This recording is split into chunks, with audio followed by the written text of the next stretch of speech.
from 3.6 million down to 3 million, ready for occupancy. Villaggio Enclaves, located along Highway of Governor Ferrer Drive, Barangay Buenavista 1, General Trias, Cavite. 40 minutes away from PTEX Terminal and Naiya Road through Cavitex Expressway.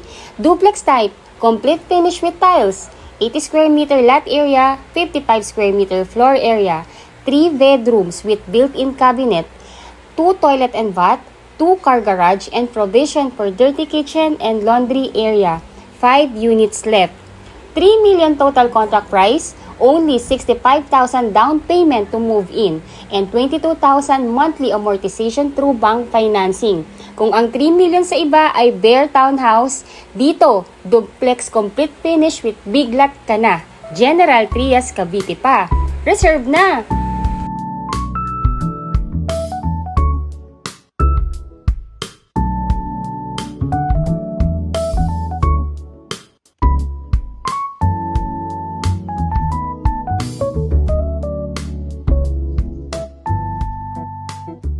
Hello everyone! So again, this is Miss A. Caranza, your licensed real estate broker based in Cavite. And right now, I'm here in Villaggio Enclaves para ipakita po sa inyo yung actual na community ng ating subdivision and yung actual na turnover ng unit. Actually, itong pinapakita ko sa inyo ngayon is yung mismong unit na i-reserve ng client ko pong nasa ibang bansa. Katapat po nito is actually the clubhouse. Ayun po. So this is a twin homes. Same din po siya ng unit model sa Estancia Enclaves and sa Valencia Enclaves.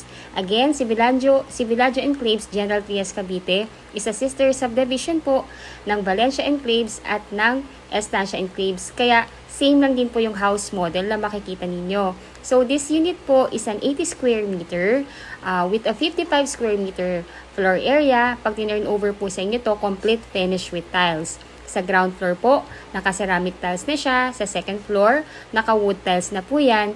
Meron po itong 3 bedrooms, may 2 toilet and bath with 2 car garage and provision for your dirty kitchen and laundry area. Right now po, nandito ako sa likod ng ating provision for the dirty kitchen and laundry area. It is 3 meters yung wide niya, kaya kung gusto niyo po siyang i-extend at ilipat dito yung dirty kitchen or magdagdag ng dirty kitchen, you can do that po kasi malaki pa po yung likod. And itong parking area natin, kaya po dito ang 2 cars. Bali po, nagtry na kami ditong mag-park ng Innova at ng Vios. Kasyang-kasya pa rin po siya. Then yan po yung ating amenities. Right now po, ongoing na yung construction. Magkakaroon po tayo dyan ng clubhouse, adult pool, kiddie pool, may playground, may basketball court. Ayun po. Then, sa frontage po ng bahay natin, may 5 meters wide po yan. As in, kung ano po yung makita nyo po dito sa presentation ko is gantong-ganto rin po yung actual na turnover na marireceive din po ninyo kung sa Villaggio Enclaves po tayo kukuha. From 3.6 million down to 3 million. Yes po, yun na lang po yung total contract price niya. Kung sa ibang subdivision, ang 3 million ay townhouse at bare lang, dito po duplex na with big lot ka pa at complete finish pa. Kaya sobrang dami pong nagre-reserve sa amin nito ngayon. Kaya kung meron pa po tayong maaabutan, reserve your unit. Sayang po to. Napakalaking opportunity nito. Imagine, para ka nang naka-single attached. You don't need a corner lot, you don't need an end lot kasi nga po may extra lot ka na sa gilid that you can use for your expansion. As you can see po, yung ating kitchen area, meron na siyang built-in cabinet. Meron na siyang overhead cabinet, then may base cabinet na siya. As in, kung ano yung makita nyo dito, ganito na rin po yung turnover niya. Then yung windows po, naka-analog po yan and swing type siya. Kaya both yung yung glass mau-open nyo. Kaya mas well ventilated yung unit. And dahil nga po, maraming bintana at malalaki ang bintana, natural light, yan po kagad yung mapapansin natin. Napakaaliwalas ng loob ng bahay. Ayan po. So, ayun po. So, again, para ma-watch nyo po yung detailed vlog ko. Kasi may isa po akong vlog ng Villaggio Enclaves na dinidiscuss ko na lahat doon. From the computation, the process of reservation, and yung complete list of requirements para sa mga OFW na gustong mag-reserve. Na, ayun po, pwede nyo po siyang panoodin. Ilalagay ko po yung URL noon dito po sa video po ng vlog ko po na ito. So, this is the first toilet and bath. As you can see po, complete finish na po yan. So, as in, ganyan na po siya. Di lang po siya nalagyan pa ng overhead cabinet. Ayun. So, again, itong unit po na to, for reservation na po ito ng isang client kong nasa ibang bansa. So, I'm just doing the vlog para at least makita nga yung property na binibili nga. Then, ito po yung electric breaker natin for the first floor and the second floor. Ayan po, then sa ilalim ng hagdan, may storage area pa or may storage room pa na pwede nyo i-convert as cabinet. Ayun po, then let's go to second floor. Ayun po, then yung hagdan natin, yung stairs natin, naka-wood planks na yan. Then naka-metal handrails with wood po yung ano niya, yung finishing. Tapos naka-cathedral window na tayo, kaya sobrang well-lighted yung bahay, natural light po talaga.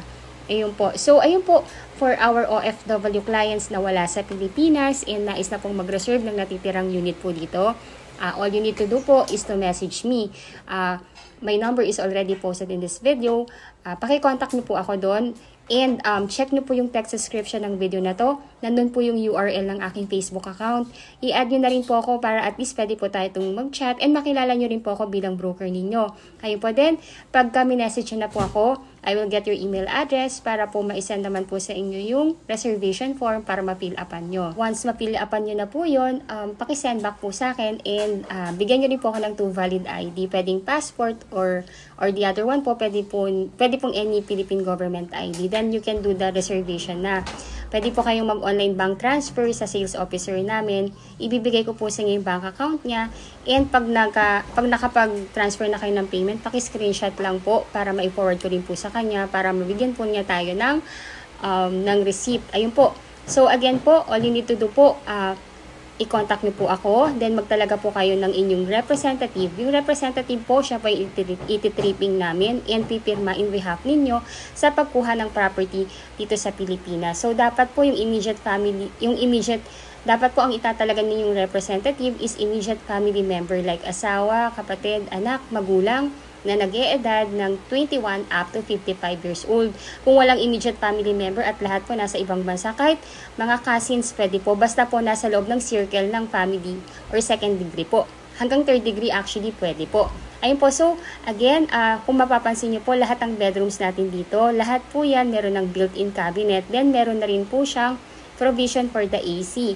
Ayun po, kaya talagang didipatan na lang po siya. Napaka-perfect po ito dun sa mga OFW family po, especially yung mga asawa po na nasa ibang bansa at ang naiiwan dito si wife and yung kids. Sobrang sobrang convenient. Kasi imagine nyo po, kahit wala pa siyang gate, malilipatan na yung bahay kasi nga po, complete finish na siya. Gamit na lang. And even magpagawa kayo, pwede nyo pa rin tirhan siya. Lalo na kung magpapagate pa lang naman po kayo, okay lang din. Kasi 24/7 po yung guards natin. Then may roving guard din tayo.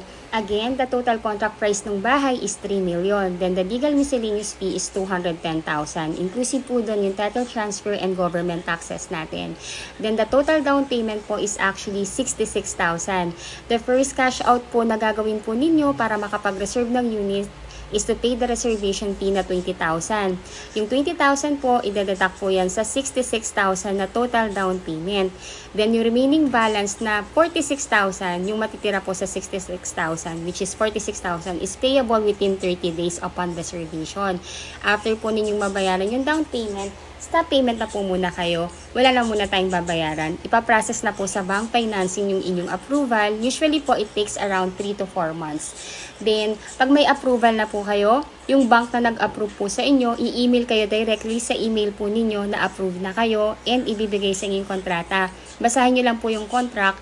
Then, kung okay na po sa inyo yon and nag-agree na kayo, paki-replyan nyo lang din po sa email yung bank na nag-approve sa inyo na tinatanggap nyo na para ma-schedule naman po kayo kung nandito na kayo sa Pilipinas or yung representative ninyo for loan contract signing. Ngayon po, pag nakapag-schedule na po ng loan contract signing at nakapirma na po kayo or yung inyong representative dito sa Pilipinas, maglo-loan proceed na po yung bangko sa developer natin. Once natanggap na ng developer natin yung loan proceeds, hihingi naman po yung developer natin ng at least 30 days para sa unit preparation and acceptance ninyo ng unit. Ayun po. Ngayon po, pag-approve na po kayo at nakapag-sign na ng loan contract, doon pa lang po mag-i-start yung inyong monthly amortization sa bank, which is pwede nyo po siyang bayaran ng hanggang maximum ng 30 years to pay. Pero mas pinipili po ng karamihan ngayon is 25 years to pay kasi mas mababa. For 25 years to pay, that is only 22,221.79 centavos. Then, kung 20 years to pay naman po ang gusto ninyo, that will be 24,375.43. Then, for 15 years to pay, that will be 28,258.27. Again po, yung detailed vlog ko po for the computation, complete list of requirements, and the process, meron po akong separate na vlog doon. Ilalagay ko na lang din po sa comment. Ilalagay ko na lang po sa text description ng video na to para mapanood niyo rin po yun. Sobrang detailed po yun. I'm sure sa mga subscriber ko na I know that you know me already na pang nag-vlog ako, detalyado. Kasi as much as possible, I really wanted po na maging worth yung pag-watch ninyo sa napakahaba kong vlog. Ayun po. Again, if you think po na nakakatulong po ako sa inyo, para magkaroon ng kaliwanagan sa pagkuha ng property dito sa atin sa Pilipinas, kindly subscribe naman po and like my video para makagawa po ako ng mga iba pa nating mga updates sa pabahay dito sa atin sa Cavite. Ayun po. So again po, di ba po, na-approve na tayo ng bank and nagkaroon na ng loan proceeds sa developer at hihingi si developer ng 30 days para sa acceptance and inspection ninyo. Habang naghihintay tayo ng schedule, pwede nyo na pong bayaran yung move-in fee sa developer natin, which is 15,000 pesos. Yung move-in fee na 15,000 is para po yun sa application ng water and Meralco ninyo. Sila na po yung mag-a-apply in behalf ninyo na instant po kayo para at least wala na pong masyadong hassle para pag sa inspection and acceptance ninyo, may mga utilities na po yung bahay and ready na talagang malipatan. Ayun po. So again, kung OFW po kayo, kailangan nyo lang po akong i-contact at magtalaga lang po kayo ng inyong representative dito sa Pilipinas. You can do your online reservation anytime. Ayun po. Again, if you are new to my channel, please do me a big favor po. Please subscribe and hit the bell button found at the lower right of this video screen. Again, I'm Miss Caranza. I'm the licensed real estate broker and I have 2 best agent na pinagkakatiwala ang sumagot din ng lahat ng inquiries ninyo. Magagaling din po to. Si Miss Stephanie Francisco at si Miss Ella de la Cruz. Ayun po, our number is already posted. Add nyo po kami sa Facebook at least para makilala nyo rin po kami and makapag-chat po tayo. Ayun po, so itong model house po is to give you idea lang po kung paano natin mas mapapaganda pa yung unit. As you can see po, kanina po, di ba maganda na yung actual na turnover. What more pa po kung pagagandahin nyo pa ng ganito. Sobrang ganda, para ka lang nasa hotel. Ayun po, so, ayun po. So again, we only have limited units. Nag-open house kami for 2 days. In 2 days po, 11 units yung nasolve namin. Right now po, may 6 units na lang na available. Kaya napakaswerte po ng mga kliyente po namin makakaabot pa sa remaining na unit. Imagine po, 3.6 million down to 3 million. And I'm sure po, nagsha-shop na rin po kayo sa ibang sa ibang subdivision. Chine-check nyo na rin yan. Ang 3 million sa ibang subdivision po, I know that you know na townhouse lang yan at there. Ayun po. Thank you so much for watching and I hope na entertain ko rin po kayo dito sa video na ginawa ko. Thank you so much po. God bless and bye po.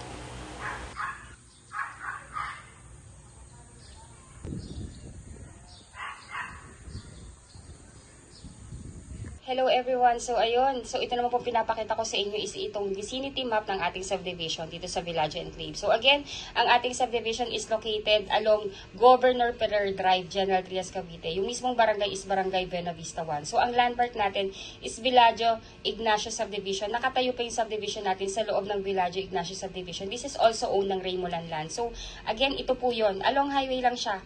Ayan po. So ayun, so pakita ko po yung ating accessibility. Ayun po, so this is Cavitex. Ito yung Cavitex. Then from here, MOA. Then papunta po ito ng NAIA Road or NAIA Airport. So from here, mga 30 minutes to 40 minutes drive po yan kung may service kayo. Ngayon po, diretso lang po siya. Then, ngayon po kasi nagkaroon ng extension si Cavitex or si Cavitex Expressway. So, meron na po ditong accessibility diretso dito sa atin. So, kalye po yan. Dito po yung Tagusngan. So, ito na yung subdivision. Kung may service po kayo, nadadaanan na to, dito na kami dumadaan pag magti-tripping kami dito sa Villaggio Enclave. So, ang ganda dire-diretso lang po siya. Ngayon po, kung wala pa naman po kayong service or meron po kayong mga kamag-anak na mag-commute, pwede pa rin pong, very commuter-friendly rin po ito. Kasi from the PTEX terminal, may mga buses doon na sakayan ng tansa. Yun po yung sakyan niya. Then sabihin lang po sa konduktor na ibaba siya dito sa Robinson General Trias. So from here po, ang tawag namin dito is Antero Soriano Road. So, baba lang siya dito, then tawid po dito. May terminal po dito ng jeep na dire-diretso na po yan dito sa atin sa Villaggio. Ganon siya ka-accessible. Dalawang sakay lang siya. Ayun po, then this is highway po again. So, paglabas ng subdivision, may mga jeep na rin going dito sa Robinson Tejero, papunta po ng pag nandito na kayo, may mga sakayan din na buses diretsong PTEX, papunta ng Mall of Asia, and mga terminal going na sa Pote, Las Piñas, SM Bacoor. So, ayun po. Dito rin po, may mga jeep din po na diretso ng pa SM 13. So, ayun po. So, kung titignan niyo po, nasa gitna lang po tayo halos ng lahat. Kasi po, ayan po yung ating accessibility. Antero Soriano Highway, 20 minutes away lang po. Then, Daang Hari Road, 22 minutes away. Then, SLEX, via Carmona Exit, 30 minutes away lang. Then MCX, 10 minutes away lang, 40 minutes away lang po tayo. Kasi nga po, yung ating mga infrastructure dito, especially si Cavitex, andito lang oh. Grabe oh. Dati po kasi wala to, ang binabaybay talaga namin yan. Pero okay lang din kasi po commuter friendly naman siya. Ang mahalaga po kasi sa amin, yun nga po, napaglabas mo ng subdivision, may jeep na sakayan na kaagad. Hindi na kung saan ka pa pupunta para lang makasakay ng jeep. Ito yung kagandahan po sa lahat ng project ni Remo Lanlan. So ayun, grab the opportunity po. Habang meron pa, ang baba nito, 3 million lang po nito. Ayun po, so again, if you are new to my channel, please don't forget to subscribe and hit the bell button found at the lower right of this video screen. Ayun po, and kung gusto nyo rin po mas ma-appreciate yung ating subdivision and para makita nyo rin yung other nearbys, check nyo po yung Google Map nyo po. Pero, sige po, ihabol ko na rin to. Nasaan na ba yung aking ibang presentation? Ayan, so, ayan naman po. So, ito yung vicinity map natin. Ito yung mga nearby. So, malapit tayo sa Lyceum of the Philippines. Malapit tayo sa Our Lady of Remedios Montessori School. Sa loob ng ating subdivision, meron tayong Villaggio Ignatius International School. Ngayon naman, kung sa hospital naman, malapit po tayo sa De La Salle University Medical Center, Emilio Aguinaldo College Medical Center, and Gentry Medical Center. Then, sa malls, ayan, ang kagandahan po dito si Vista Mall, halos katabi lang natin. Malapit lang po yan sa atin. Then, si Robinson Place General Trias, NCB Central Mall. Ayun po, para mas ma-appreciate rin po yung ating yung ating subdivision po. You can check din sa Google Map para at least makita niyo po yung mga other nearby or baka may iba pa kayong hinahanap. At least makita niyo yung mga nearby doon sa loob, doon sa subdivision natin. So ayun po. Thank you so much for watching. Medyo napahaba na po ito. Yung next na video, actually ano po yun, vlog ko po yun sa Valencia Enclaves. Ayun po, para magkaroon lang kayo ng idea kung ano yung itsura ng actual na turnover ng Villaggio, kasi same lang din po with Valencia Enclaves and Estancia Enclaves. Ayun po, thank you so much for watching and bless you all po. Hello everyone! So again, I'm back. This is Miss C. Carranza, licensed real estate broker based in Cavite. And right now, I would like to announce to you, sa inyo pong lahat na nag-aabang pa po dito sa Villaggio Enclaves na right now, meron pa tayong dalawang unit na nag-reopen. Napakagandang balita po nito kasi imagine, this is a twin homes. Ang twin homes po ngayon dito sa Valencia Enclaves na sister subdivision ng Villaggio Enclaves is already 4.4 million. 80 square meter complete finish with tiles. Pero right now, dahil pinapaubos nga po to si Villaggio Enclaves na nakatayo din sa General Trias Cavite, hindi na po to pre-nice increase ng developer. Actually, from 3.6 down to 3 million pesos only. Kung anong spec ng Valencia Enclaves at ng Estancia Enclaves na subdivision or sister subdivision ng Villaggio Enclaves ay ganun na ganun din ang turnover nito. So again, by the way po, sa mga kliyente ko po or to everyone na bago lang sa aking YouTube channel, ang address po ng ating Villaggio Enclaves is Buena Vista po ito, tama ba? Ilalagay ko na lang po yung complete address ng ng subdivision sa text description ng vlog ko po na ito. So, before further ado, if you are new to my channel, please do me a big favor po. Please subscribe and hit the like button, notification in this video po para makagawa pa kami ng mga ibang informative vlog para po sa inyong lahat. So, actually itong vlog na to para to sa mga OFW ko na na mga kliyente na nag-aabang pa rin. And of course po sa ating mga kababayan na nandito sa Pilipinas na naghahanap ng affordable pero napakagandang property. So, ito po talaga yon. Ayun po. So, again, ito pong mga legends natin. So, no color, ibig sabihin po niyan, with homeowner, occupied na yung bahay. Red means sold, orange means available. So, ayun po. So, again, ito lang po yung subdivision natin. Napakaliit lang talaga niya. Magkakaroon po tayo dito ng amenities like clubhouse, adult pool, kiddie pool, basketball court, playground. Kahit maliit siya, kasi katumbas po to sa ibang subdivision namin, isang phase lang yan kung tutuusin po. Dito po, kahit maliit lang na subdivision to, complete amenities. And, dahil nga maliit na subdivision to, sobrang secured. Kasi nga po, konti lang naman yung babantayan ng, ng guard natin. Meron po tayong dito. Actually po, ito po kasi, nasa lupa po to ng isang subdivision, ng mother subdivision ng, ng subdivision na to. So, dalawa yung checkpoint. Merong checkpoint sa main gate, then may checkpoint pa dito, sa mismong entrance gate ng subdivision. So, ayun po, ipakita ko na sa inyo kung ano yung available na unit natin dito. So, ayan po, again, ito yung ating papasok sa phase, then diretso lang tayo. Then, that is Block 7, Lot 30. Kung kayo po ay nag-i-aim ng malapit sa amenities, dahil yung mga kids po ninyo gusto po ng malapit sa playground or sa swimming pool, ito po yung kunin ninyo. So, again, this is Block 7, Lot 30. Ayan po, so, ganyan lang po yung pagpasok niya. So, ito yung gate, diretso. Then, sa pangalawang block, then, Block 7, Lot 30. Ito na po yun. Tapos po yung sunod na available, kung kayo naman po ay work from home at ayaw ng medyo maraming tao, maganda po to at ayaw ng katalikuran. Meron pa tayong available dito sa perimeter. So, diretso lang to. That is Block 1, diretso lang po. Block 1, Lot 36. Ayan. Itong maganda rin po ito. Ito po yung masasuggest ko sa mga work from home natin or dun sa ating mga family members or sa ating mga sa ating mga bachelors or mga young adults na ayaw po ng masyadong maraming tao. Ito po, maganda to kasi walang katalikuran. Perimeter, ang likod po niyan lupa. Lote pa po. Then, perimeter wall ng ating subdivision. So, again, unahan po tayo dito ha. Parehong maganda po yung location niyan. Kaya, let me know po kung ano yung magugustuhan niyo dyan. First, reserve basis. Kasi napakarami nyo pong nag-aabang ng magre-reopen dito. Again, ang fair market value na ng ating bahay sa General Trias Cavite, especially yung subdivision natin na sister subdivision ng Bellagio Enclaves, na si Valencia Enclaves, right now po is 4.4 million na. That is twin homes, parehas na parehas lang po nito at kasing laki ng lote. Then yung Estancia Enclaves namin sa Tansa, which is 3.6 million. Dito po sa Bellagio Enclaves, namumukod tani. Talagang pinauubos na lang. Kaya first reserve basis. You can reserve your property through online. Let me know lang po. I will give you the reservation form sa email ninyo kung kayo OFW and ibibigay ko po sa inyo yung kung saan po ninyo i-deposit yung reservation fee dun sa sales officer namin. So again, you can add me in my Facebook account. Yung Facebook account ko po, nasa link po ng video na to. Kontakin nyo po ako directly. Ako po mismo yung kontakin ninyo. Again, my number is already posted in this video. So, yung susunod naman na ipe-present ko po sa inyo is yung computation naman ng aming unit. Ayun po. So, let's proceed.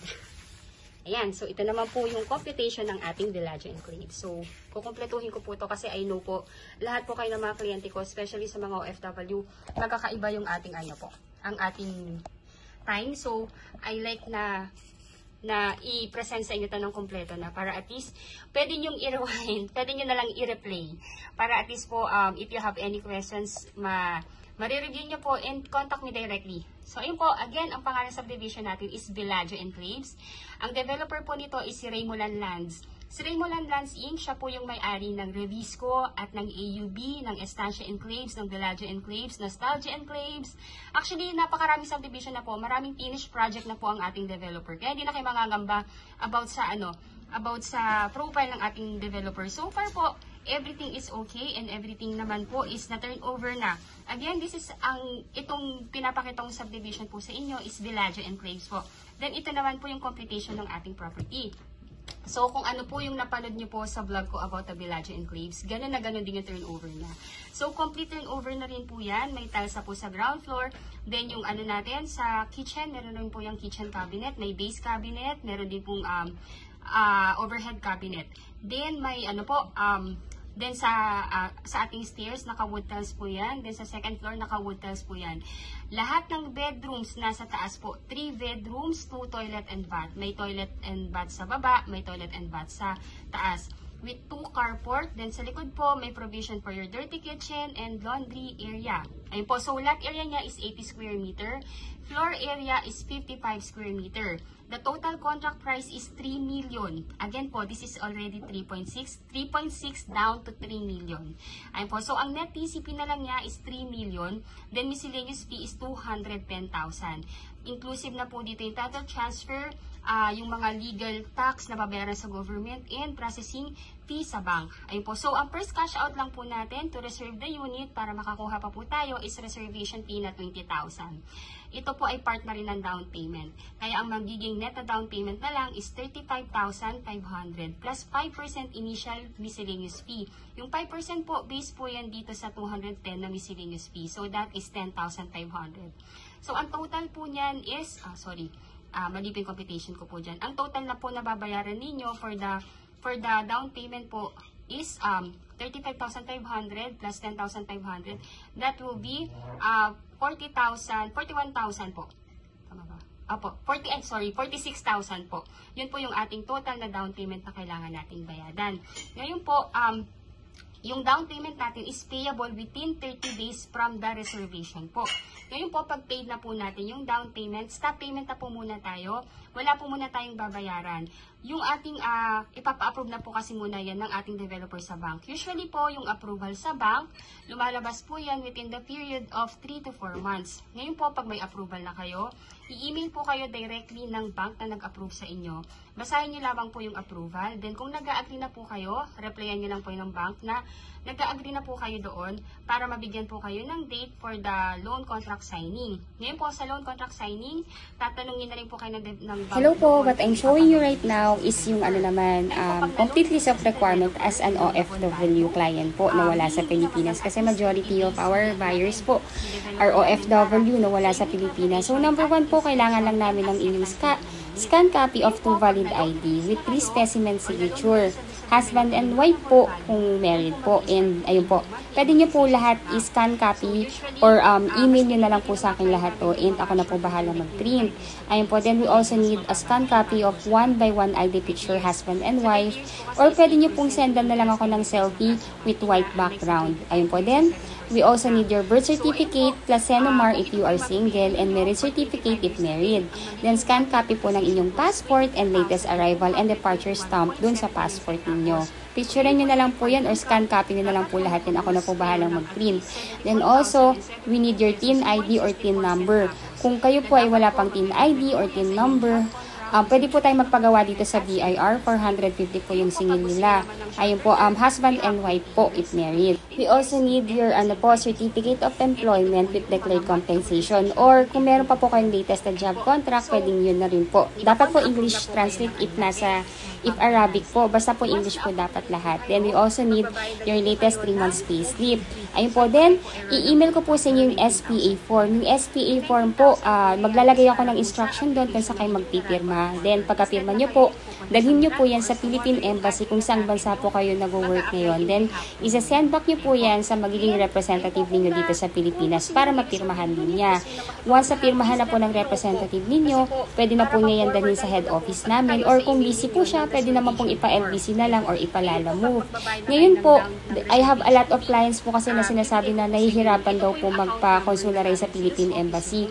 If isa po kayo dun sa medyo nahihirapan, let me know po, baka pwede po natin gawa ng paraan yan dito sa Pilipinas. Pero if you can do that po dyan sa bansang pinag-workan ninyo, please do so. Then also po, wala kasi sa list ng requirements. Kung kayo po yung mga kababayan namin na dual citizen, we also need your permanent residence ID if applicable po, or oath of allegiance if applicable po, or visa po. Yan po yung mga kailangan namin sa inyo. Then yung representative nyo naman po or yung SPA ninyo, again po, dapat immediate family member ha. Bawal po ang friend, bawal din po ako na broker ninyo, bawal na bawal po yun. Kailangan po is immediate family member, asawa, anak, kapatid o magulang. Kung sila po ay wala rin sa Pilipinas, pwede pong mga pinsan, basta nasa circle pa po ng family ninyo hanggang 2nd to 3rd degree po. Ngayon po yung requirements naman for your representative, kailangan din namin ng kanyang 2 valid ID, 1x1 ID picture, and latest proof of billing. Ayun po, so lahat po itong requirements natin, medyo mabilisan po natin siya dapat magawa. Ayun po, so dapat po ma-accomplish na natin to at least 15 days from the day of the reservation po, kasi ipapa-approve na po namin yan. And kailangan po kasi namin execute yung CTS or yung contract to sell. Yung contract to sell po kasi kailangan, yun po yung katunayan na nag-purchase kayo ng property dito sa atin sa Villaggio and Claims. And kailangan po yan sa pagpapa-approve or pagpa-process ng ating loan application with the bank. Ayun po, pagka meron na tayong CTS, ipapadala din po ng developer yan sa inyong magiging representative dito sa Pilipinas para mapirmahan niya in behalf po ninyo. If mababasa nyo po yung number 4, yung number 4 is post-dated check, paki-disregard na po yan. Kasi po hindi nyo naman po i-installment plan yung yung down payment. Kumbaga po, this is 30 days. Kumbaga, one-time payment lang siya. So, no need for the checking account. So, ayun po, again, first cash out nyo lang is 20,000. Then, within 30 days from the reservation, dapat po makash out natin yung remaining balance ng down payment. So, no necessary na po, hindi na po necessary yung post-dated check. Ayun po, kailangan lang ang post-dated check kung installment plan yung down payment. Ayun po, hopefully po, nagkaroon kayo ng kaliwanagan sa pagkuha ng property dito sa atin sa Pilipinas. And again po, ulitin ko po, pagtapos na yung down payment, stop payment na po tayo. Parang for the first month ng reservation natin, ang bubunuin natin doon is documentation, makomplete yon. Then on the second month, hihintay dyan na po yung month na ilalakad na po yan sa bank process or sa bank application, which usually takes ng 3 to 4 months. Then, pag may approval na at nakapag-sign na po kayo ng loan contract or ang inyong representative, maglo-loan proceed si bank kay developer, and si developer natin, hihingi naman siya ng 30 days sa atin para for the unit preparation and acceptance niyo. So, total of 5 to 6 months yung ating turnover. Ayun po, so para meron na po tayong nilulook forward for the time frame ng turnover ng ating property. Ayun po, hopefully po, na-clarify ko po lahat ng katanungan ninyo. And if ever man po that you have any other question, please don't hesitate to message me. Again, my number po is already posted in this video. Add me rin po ako sa Facebook para at least pwede tayong mag-chat po doon and makilala nyo rin po ako bilang broker ninyo. Again, thank you so much for watching. If you are new to my channel, please do me a big favor po. Please subscribe and hit the bell button found at the lower right of this video screen. Thank you so much for watching and bless you all po. Bye po!